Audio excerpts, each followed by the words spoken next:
What's going on, YouTube? Back with another video. As always, going to be working on Clarence, the green E46 that I've got back here. In today's video, we're going to be rounding out the brake job. If you guys haven't seen my other videos, I highly recommend go checking those out. In those videos, we had tackled the rear brakes. Did that by installing a subframe, doing a whole bunch of grinding, all sorts of things that we were doing. In today's video, what we're going to do is the fronts. Now the fronts and the backs, the way of installing the F80, F82 brake kit off the M3 and M4. The way to do that for the front and the back is a little bit different. In the back, as I said, as you guys would see in the previous videos, we did have to install the E46 M3 rear subframe for spacing. Also had to throw some spacers on, so we spaced out the rotor about 5 millimeters. Really need a 7 millimeter spacer. So that's what we did on the backs. The fronts, as I've seen from a few videos and a few threads, like on Reddit or E46 Fanatics. So the fronts should be a little bit easier. You know, like every other project that I do, when it comes to this car, it's never as easy as I might think. So let's get started on the front brakes.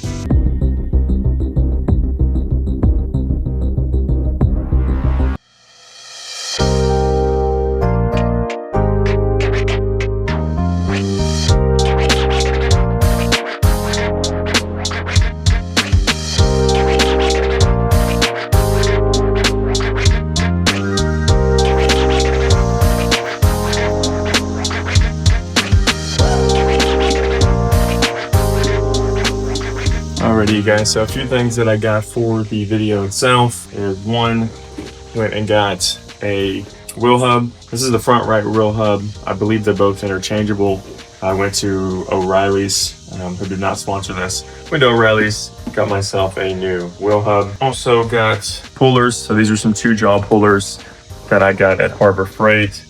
So this is a 3 set because I'm not exactly sure what size I'm gonna need. So on the back of the wheel hub, there's like an outer race, and that tends to get stuck. And so you do have to take one of these and, you know, kind of pull it off. Other thing I got for the fronts is going to be some little shims. Now these are, I believe these are 2 millimeter shims, like 40 by 50. But these are some little shims, and essentially what you're going to do is you're going to put these completely behind the actual hub. So that'll space out the hub about 2 millimeters, which will give you just enough clearance to get the F80 front brakes on there. One other thing you are going to need to do this job, so this is a 46 millimeter socket. This is actually what you need to take off the nut that holds the hub. And then, as always, you are also going to need the F80 front brakes. I've got these all good to go. They're already prepped, painted. If you guys haven't seen that one, definitely go check out my last video. Alrighty, so we got the car jacked up. Now is the time where really you would start disassembling. You would start taking off the wheel hub, taking off the wheel, you know, and just checking everything out. However, off camera, not today, but when I first actually started the brake job, I'd already went through and removed the wheel hub, but I was going to start with the fronts. However, realized I needed a new wheel hub, and then just lazy. So I decided to go get a rear subframe before that, and did the rear brakes first. So I've already removed the wheel hub on the passenger front right. However, I do believe that outer race from the wheel hub that I was talking about, I do believe that actually stayed on, and that's where these are going to come in handy. And I'll show you guys that whole thing. First, we need to get the wheel off and see what's going on.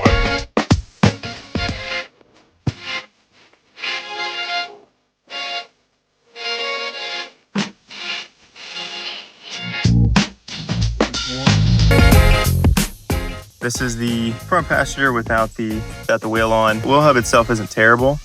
Actually wasn't messed up at all. I simply just removed it so I could try the brakes. I tried to start with the fronts, didn't end up actually working out.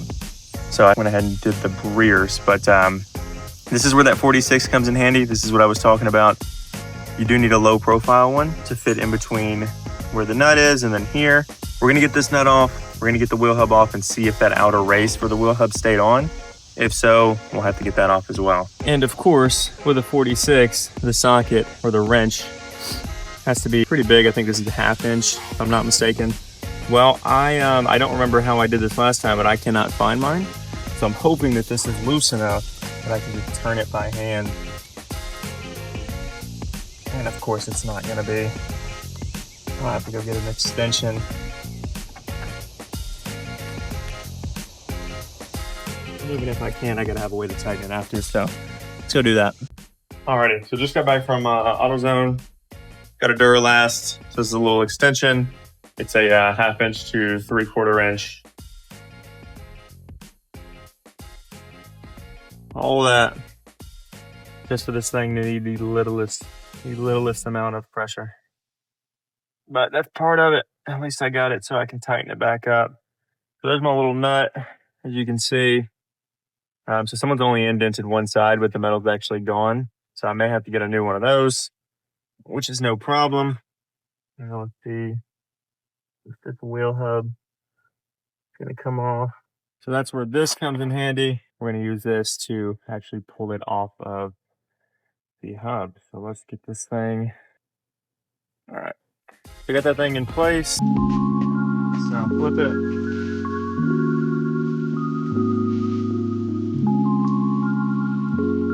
I can already see it backing itself out.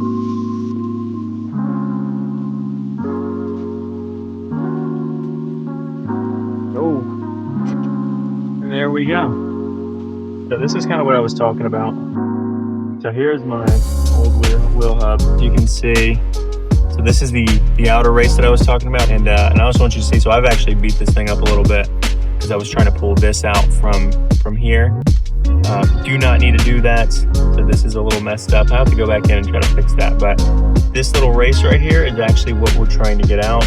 Now my only concern with that is the teeth size of these.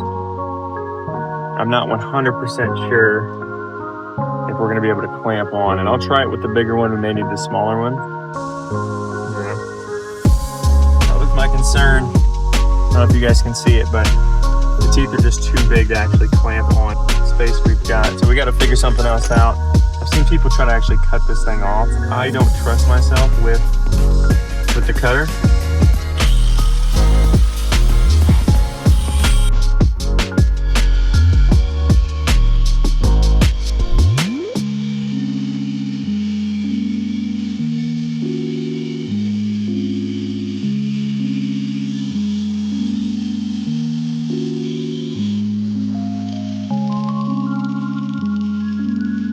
It actually became personal with me and this wheel hub. This thing was not trying to come out whatsoever, even with the jaw pullers. It became personal. I took the little angle grinder I have and pretty much just went to town. I'm considering just continuing to do that. The problem with the jaws is once they are actually hooked on, which I've notched out quite a bit of space for those. Once the jaws are actually on, when you're tightening up, it actually wants to just expand. And so there's nothing keeping it like intact. There's nothing keeping it intact so that when I'm actually, screwing it, it's gonna come off. So that is where we're at in terms of this right now. One thing I did see is someone got clamps, and so they clamped around the two hooks, and then you just tighten that up so it doesn't allow the legs to actually come off. If that makes sense. I feel like I'm not describing it well, but that's the issue that we're having with that. As soon as I do get this hub off. So I'll be able to throw the little ring, the little 2mm ring, be able to throw that on, throw the wheel hub on, and then the rotor, and then the caliper, and it should be good to go.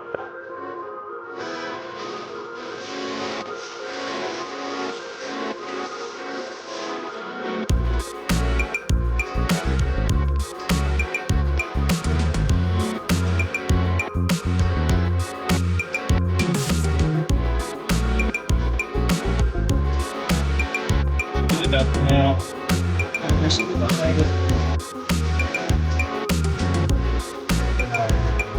big long shim.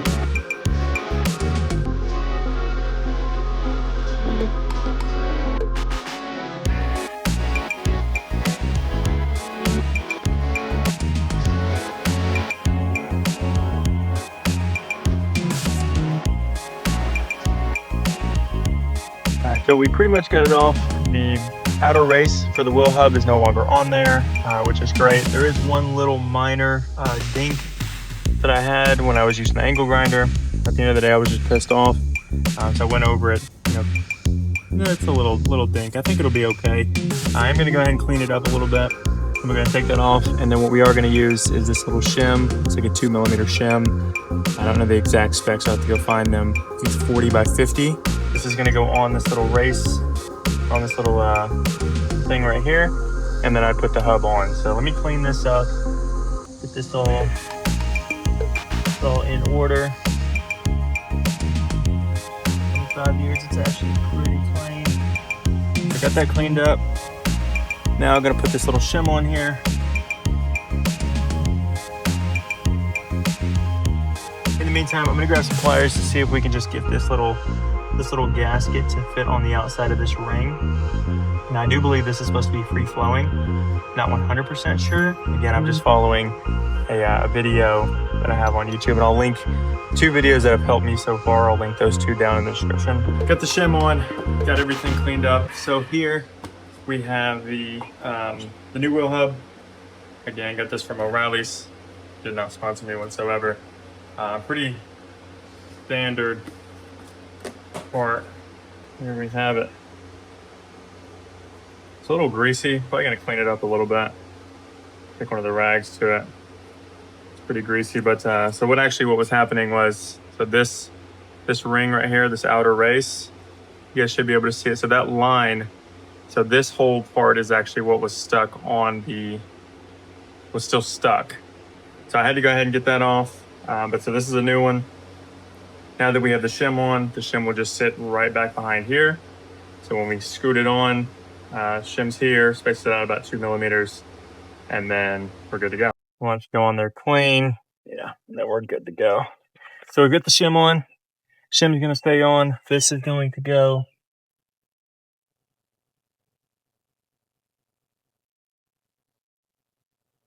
right on. Figured we would be able to get a little more of it on there. I think you're supposed to take a 36mm socket and hammer this thing on all the way. However, I don't have a 36. I got the hub on there. What I ended up doing was taking the outer race. Now that the outer race is, because the outer race is the exact same size, as this, I just took that, put it up against it, hammered it in till it was on there well enough to get the screw on. And now that I have the screw on, what I'm ended up doing is putting this on here and just impacting it down as far as I can go to make sure it's fully on there and secure. Let me go through, just clean up some of this. Some of this rust that's on here.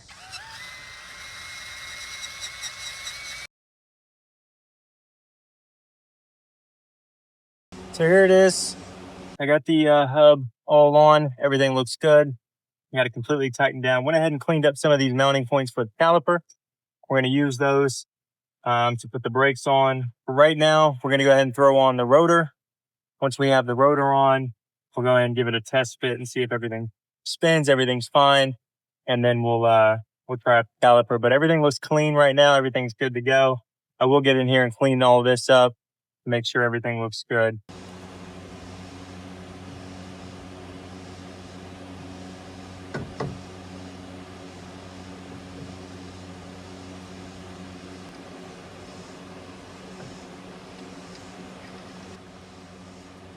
Bam.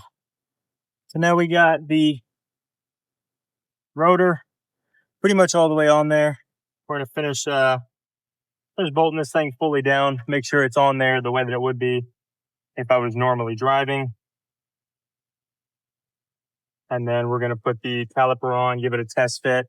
I do have to go get some more bolts for the fronts. I only had them for the back as far as the caliper and where it was going.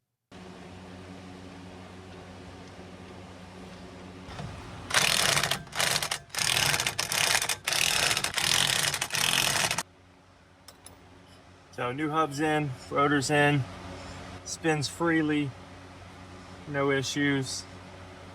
Everything looks good here. I'm gonna go ahead and get the caliper and see where we're at. So where I left you off yesterday was when it comes to this front wheel hub, we did get the wheel hub on, got the nut tightened down, so it's completely good to go. The only issue that I was having with the fronts is, but the same thing with the back, is the mounting point for the caliper. It's just too thick to go in between the rotor and the actual mounting points on the car. So it's just too thick. So what I'm having to do is the same thing that I did on the back. I'm gonna have to get some spacers. Last time on the backs I did 5mm spacers, and I still had to grind down the mounting points on the rotor. I want to avoid that. I want it to be as factory as possible. So I'm gonna go ahead and get some 7mm spacers, some hub-centric spacers, throw them on the fronts. With that comes the same exact problems as the rears. So we're gonna be sticking out about 14mm total extra. I'm not sure the exact math on that. I think that's like 0.3 of an inch, I believe, or like just under half an inch, I believe, is what will be sticking out even more on the fronts. Isn't terrible because I am going to, widen the car itself. So that's not a huge issue, but I do have to wait for those to get here. As soon as the spacers get here, we're going to throw those on and the caliper should line up, and then we'll also go ahead and bleed it and do everything like that. So that's what we're waiting for in terms of the fronts, and we'll be good to go. The brakes will be completely done.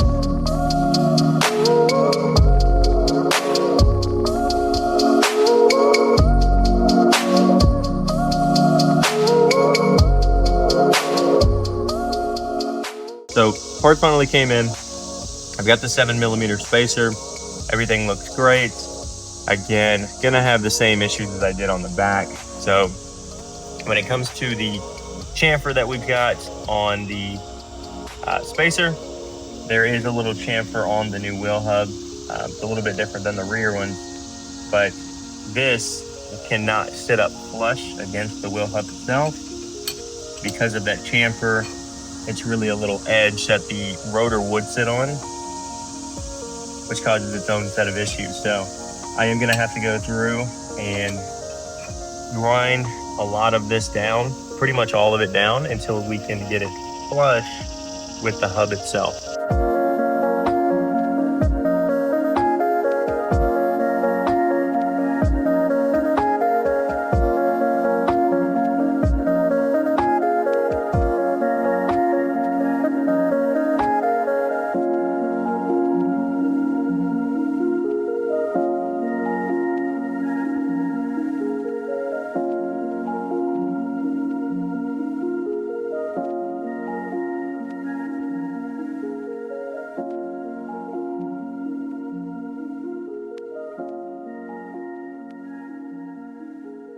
All right, so got the lug bolts in, got the spacer all on. There's that little lip I was talking about, if you guys can see it. So there's the little lip, so it's on there all the way. Now, essentially all we have to do is just put the rotor on. So the rotor will sit on here, and then I'd put the wheel on, once the caliper's fitted. So I'm gonna go ahead and do that, running out of daylight, but try to go ahead and knock this out.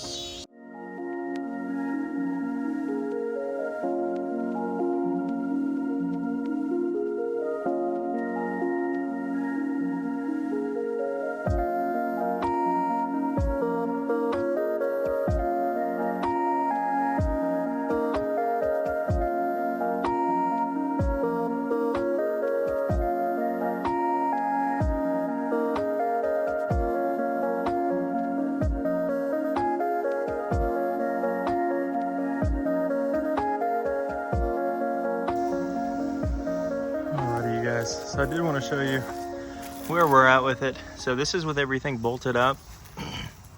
As you can see, we've got the M caliper.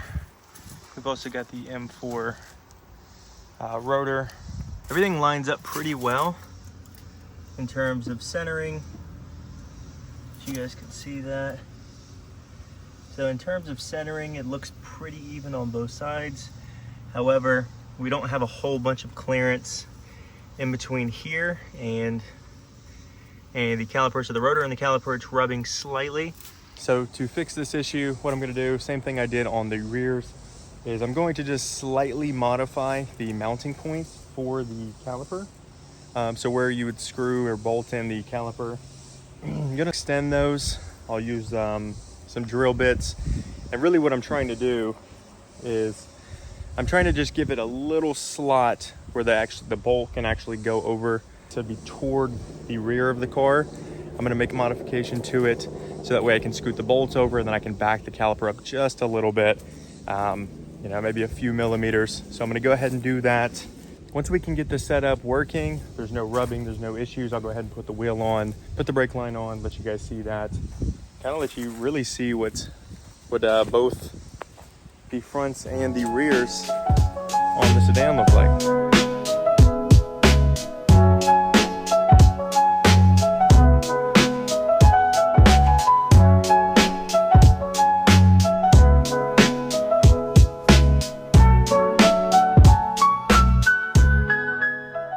Alrighty, so as you guys just saw, I had modified the mounting points for the caliper.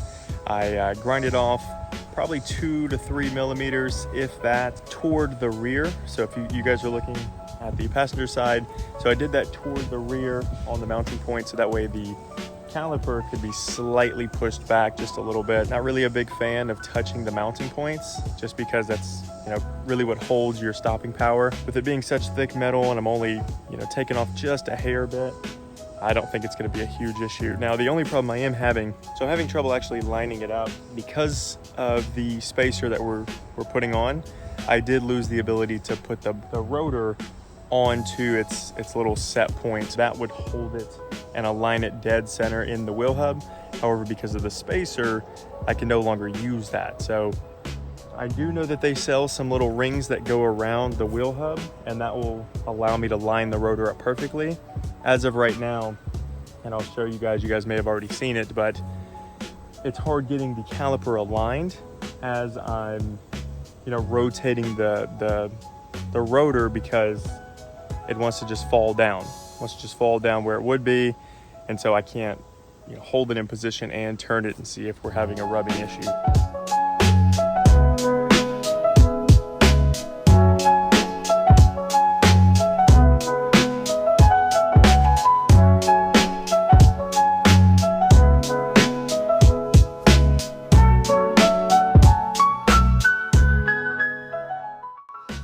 So the caliper bolts up just fine, no issues there.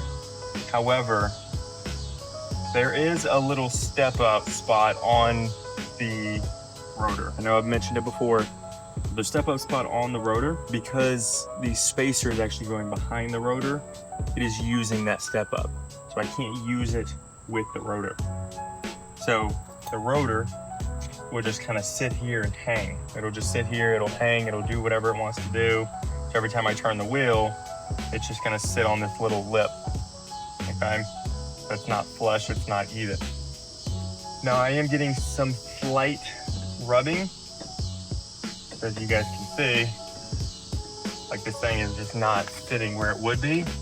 And so if I hold it where it would go, I'm getting just the slightest bit of rubbing from the rotor to the caliper.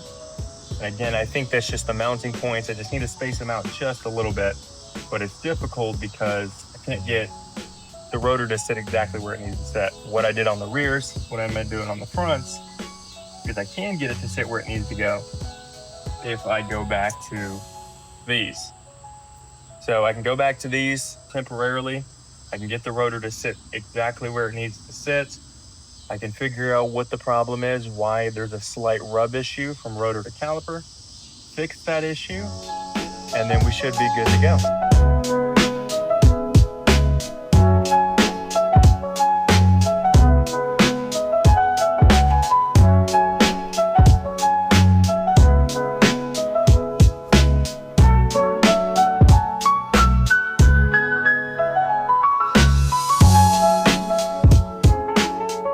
So I want to show you guys this. I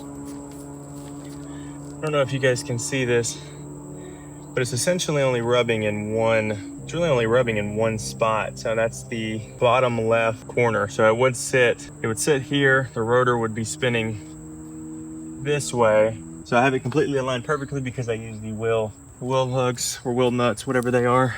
I use those. So I've got it centered just fine. And so we're still getting a rubbing issue right here in that bottom left corner of the caliper. So if I sit here and I think about it, it seems as though the bottom mounting point is just a little too far in. So we would need a narrow it out just a little bit, let it come out, swing out, and it should clear up the rubbing issue. Just modified the mounting point though. I did go through and grind off the left side because the caliper wants to sit slightly pushed back. So it wants to sit, if this is the rotor perfectly aligned, it wants to sit just slightly back. So I did modify the mounting points just a little bit, just shaved off a little bit of this side as well as a little bit of this side. And then I did go through and took maybe 1 millimeter, 2 millimeters off of, on the top I did the top left, so right up here, and then on the bottoms I just did the left side. So when the bolt's in there, as you can see, it's already a little bigger than it used to be, but it would sit somewhat like this when it's tightened up. And then so on the bottoms, when you put it in, it's going to sit slightly to the left, just like that. And so that allows the bottom of the caliper where it was rubbing, it allows it to just have ever so slightly away from the rotor without really messing up any structural integrity of this arm here. If you guys can, what I would recommend, if you have to shave down the spacer yourself and you can't find one that'll sit on this little ring right here where the rotor would sit, if you guys can't, I recommend just shaving it off little by little, so that this spacer can just kind of squeeze onto this little lip right here. Because if you shave off too much, every time you pull the rotor off, this is going to want to come with it. Whereas the backs, it's cut pretty much perfectly. So I had to squeeze it on there and it just stays in place now. I would recommend doing that if you are going to have to cut your own spacers. So I'm going to put that on here, put the rotor on, try the caliper and see if that did the job. Back's killing me. Been working on this for quite some time. I was actually wrong when I was talking about the mounting points. So I was saying that this outer side needed to be shaved down just a little bit. However, it was this side that needed to be shaved down. What was happening was when I was shaving down the inside of the mounting point, like the side closest to the rear of the car, when I was shaving down that side, it was pushing this up against the rotor. So it was like, I shaved it down, so it was now coming out a little bit, and so the rotor was grinding. So then I evened it out, flattened it out, shaved down the mounting point side that's closest to the front of the car. After shaving that down, it allowed me to swivel the rotor or the caliper over just a little bit. And so what that allows is now, hope I don't jinx myself, but as you guys can see, there's no rubbing at all. Works like a charm. And that is tight. So I did keep the washers on there. The washers do give some space, just a little bit. The bolts are plenty long enough, so there's no rubbing, there's no, issues there. I have no fear of them falling out. They are torqued down to spec, which is fantastic. And here we go, and it's completely on. So the only thing I have left to do now that everything's on, there's no rubbing issues, is I have not gotten the front brake lines. I did on the rears. I got some Hell Performance braided, steel braided brake lines. So I need to get those installed. And then the last thing is I do need to find a little ring. So this would be a hub-centric ring that goes on the actual wheel hub. And it's gonna give the rotor something to sit on. So when I take these off to put the wheel on, this thing isn't just gonna fall down onto the wheel hub or fall off or anything like that. Let's get that going. Should be good to go. This job's almost done. And then I have to do the same thing on the driver's side, and we're good to go.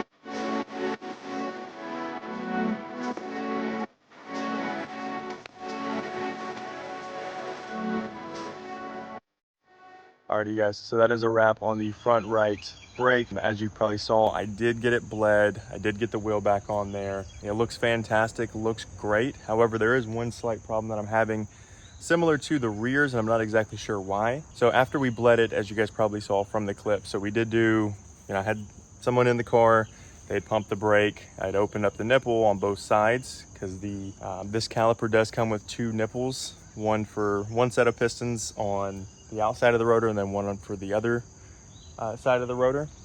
So I did bleed both sides, and after bleeding them, the bleeding went fine. There was no air in the line, but the calipers or the brake pads are compressed. So even if I wanted to right now, no one's in the car, the brake pads are still compressed against the rotor. Now I wasn't too mad about it just because of the whole rotor situation, just kind of sitting on the wheel hub. I am gonna get that sorted out. But if you guys can think of any reason as to why brake pads would be compressed without the brakes actually being pressed, please let me know down in the comments. While I do have the front driver's side brake off, I do want to give you guys a weight comparison. So I am going to go ahead and weigh those and show you what the difference is between the stock E46 328 brakes versus the F80 brakes. I do believe that everything is heavy enough to get its own measurement. I've got just a standard scale here, one that we use using like, to weigh yourself. Now I do want to say, so just for reference, I am 250 pure muscle, and I will confirm that. Yeah, so 250 pure muscle, scale confirmed it, scale doesn't lie. But I'm gonna go ahead and start with my stock rotor and caliper. So start with these just to get an accurate measurement, see what these actually weigh. So I'm gonna try to center them. Okay, so we have these at 15 pounds. So we have these at 15. So the stock rotor, we've got a 15 pounds. I'm gonna step on with it just to see if that is accurate. That's 203.2. And I really weigh 188 even, the scale told me. So 203.2, we do some quick numbers. I'll show those on the screen, show some quick numbers on the screen in terms of what they weigh. Now, this is my stock front caliper, front right caliper. So this is the one you guys just want me to take off. Put it on the scale. It does still have the brake line on it. I don't think that's going to affect it at all. And we'll see if this gives us. No. So this isn't heavy enough to actually get its own reading. So 194 even. So if I'm not mistaken, I believe that weighs about 6 pounds exactly. So 6 pounds for the caliper. We've got 15 pounds for the rotor. And again, those are stock. Those came on the E46. Now, if we're getting into the big ones, so the big boys, we've got the F80 front right, or this is the front left rotor. We're gonna go ahead and get a weight on this. See what this weighs. Try to get it even. Okay. So we've got this at 23.2 pounds. I already measured this so that it's the same exact weight that I got earlier. So 23.2 pounds. Now it's time to weigh the caliper. See if this gets its own reading. Turn it a different way. So if that is accurate, this weighs 10.2 pounds. I get the same measurement, so. Alrighty, you guys, so that's gonna wrap up this video. Just based off some quick numbers, we added about 12.4 pounds per side up in the fronts. It's 24.8 pounds or whatever it is, 25 pounds that we're adding in the fronts. Now that is a lot of mass, that is a lot of rotational mass, a lot of additional weight that I don't want. I do want to keep the car light, do want to keep it nimble. So we are going to have to counterbalance it, take off some weight somewhere else. So I've already got some things in mind, some things I'm already working on. I am looking forward to those. Now, if you guys do like this kind of content, you guys do enjoy, out of the box modifications on the E46 chassis, feel free to subscribe because I am going to continue to do this kind of thing. It's definitely not a traditional E46. I'm not going with the traditional mods, the very basic things. That's why I have 19s on it. That's why I have F80 brakes on it. That's why I have an E46 rear subframe on it and a whole bunch of other things that we're going to be working on. So I'll see you guys in the next one.